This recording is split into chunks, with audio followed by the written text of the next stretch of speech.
Honey has a reputation that few foods enjoy. It's ancient, natural, and often treated as a safer alternative to sugar. Many people assume that if something comes from bees, it must be gentle, wholesome, and universally beneficial. But that assumption is where the real problem begins. What's often overlooked is that most of the honey sold today barely resembles the substance humans and animals relied on historically. Processing shortcuts, global supply chains, and labeling loopholes have quietly changed what ends up in the jar. For adults, this can mean subtle metabolic stress over time. For children, it can affect developing digestive systems. And for pets, especially dogs, honey products can introduce risks that aren't obvious until something goes wrong. If you care about long-term food awareness rather than food trends, this is where paying attention matters. If you value calm, evidence-based guidance like this, consider subscribing to Food Red Flag so you don't miss future breakdowns like this one. The biggest misconception about honey is that natural automatically means low risk. In its raw form, honey is a complex food made of sugars, enzymes, pollen, trace minerals, and antimicrobial compounds. But, most commercial honey is no longer raw by the time it reaches the shelf. High heat is often used to delay crystallization and make bottling easier. Filtration removes pollen, which erases one of the only natural markers of origin. From a biological perspective, this matters because the body processes heated, ultra-refined honey much more like a liquid sugar than a whole food. Blood glucose rises faster, satiety signals are weaker, and the metabolic effect becomes closer to syrup than to traditional honey. Over time, frequent exposure contributes to insulin strain rather than offering the gentle sweetness people expect. Many widely sold honey brands are diluted in ways labels don't make obvious. One of the most common issues identified in food testing is honey that's been diluted with rice syrup, corn syrup, or other plant-derived sugars. These additions don't always appear clearly on labels because regulations in many regions allow blended products to be sold simply as honey. So the long-term concern here isn't toxicity in the dramatic sense. Instead, it's really about cumulative exposure over time. These added syrups, you see, change how quickly sugar enters the bloodstream and, can increase the fructose load, which the liver has to process. For adults, that means subtle metabolic stress. And for pets, especially, small dogs, it can mean digestive upset, weight gain, or liver strain that appears gradually rather than all at once. Several mass-market honey brands rely on ultrafiltration, which removes what actually makes honey unique. Ultrafiltered honey is stripped of pollen and those microscopic compounds that naturally occur in raw honey. From a safety standpoint, pollen removal makes traceability nearly impossible. And from a nutritional standpoint, it eliminates enzymes and phytonutrients that contribute to honey's antimicrobial properties. For humans, this results in a product that behaves a lot more like refined sugar in the body. For pets, it removes the buffering compounds that sometimes make small amounts of honey tolerable. Well-meaning owners may add honey to treats or food, not realizing the product they're using lacks the properties that made honey useful in the first place. Imported honey blends often carry risks that come from processing, not geography alone. Many honey brands source from multiple countries and blend batches to achieve consistent flavor and color. This practice isn't inherently dangerous, but it introduces variability in residue exposure. Some regions allow antibiotics or pesticides in beekeeping that others restrict.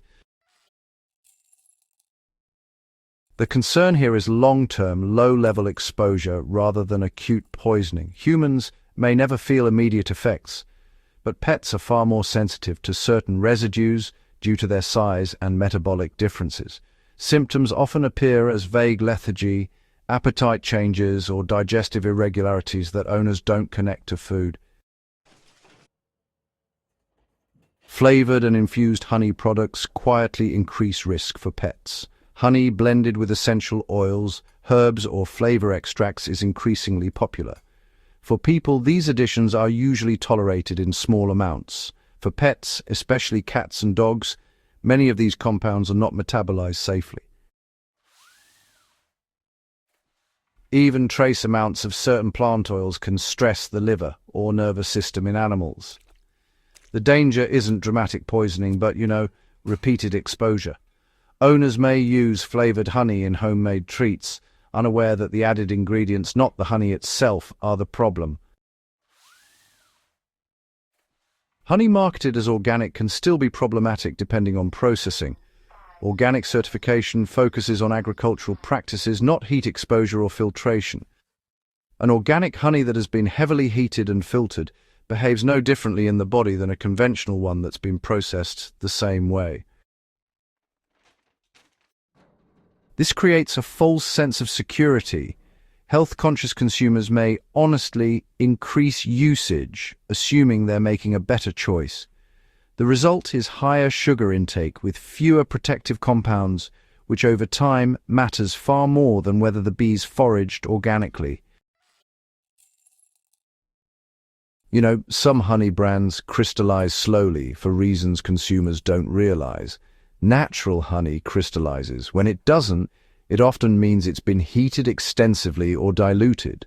While crystallization itself isn't a health marker, the absence of it often signals heavy processing. For pets, this matters because smoother, always liquid honey is easier to overuse. Small amounts add up quickly, especially in training treats. Dogs don't experience sweetness the way humans do, but they still absorb the sugars, often without the owner noticing the cumulative effect. Children and older adults process commercial honey differently over time. Age-related changes in digestion and insulin sensitivity mean that highly processed honey can have outsized effects. In children, repeated exposure trains taste preferences toward intense sweetness. In older adults, it can worsen blood sugar instability, even when used sparingly. This doesn't mean honey must be avoided entirely. It means, the type of honey and the frequency of use matter more than the label implies. Two types of honey consistently show better outcomes when used thoughtfully. Honey that is genuinely raw, minimally filtered, and sourced from a single region retains enzymes, pollen, and trace compounds that slow sugar absorption. These honeys crystallize naturally and, vary in flavor.